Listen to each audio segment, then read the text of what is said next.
A ganglion is a collection of cell bodies outside the central nervous system. And here's a collection of cell bodies that's found in the cochlea. It's the spiral ganglion. The reason it's called the spiral ganglion is as the cochlea turns, so does the ganglion. So it follows right along with it. If we were to chart the cell bodies, we would see that they would move right along with the turns of the cochlea.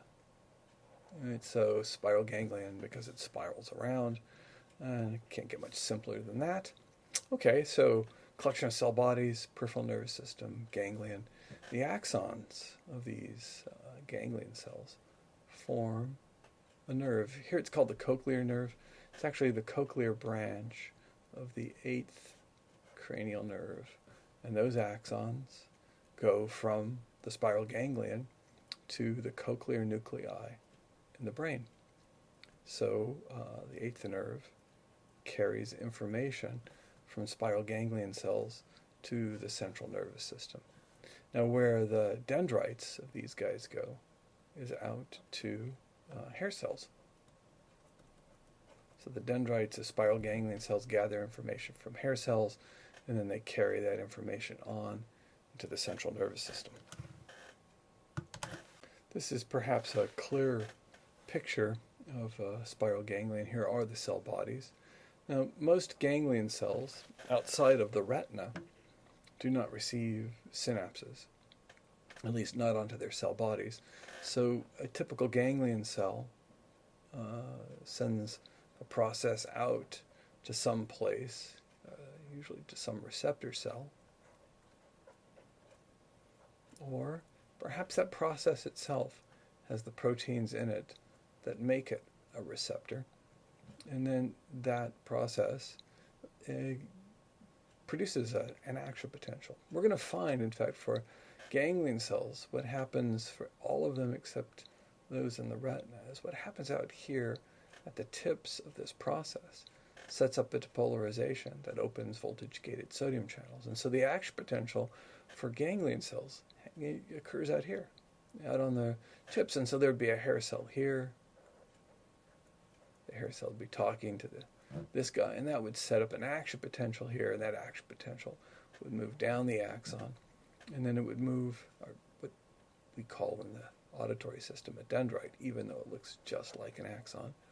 And then that information then moves on into the axons of the 8th nerve, and they make their way to the CNS, where they terminate on the cochlear nuclei. All right. So that, in essence, is how things happen in spiral ganglion.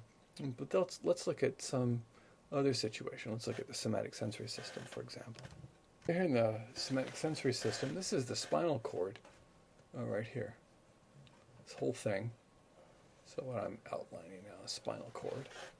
And if you look outside the spinal cord, at each of the 30 of the 31 segments of the spinal cord, you have collections of cell bodies here and another collection out here. So one on each side. These are called the dorsal root ganglia.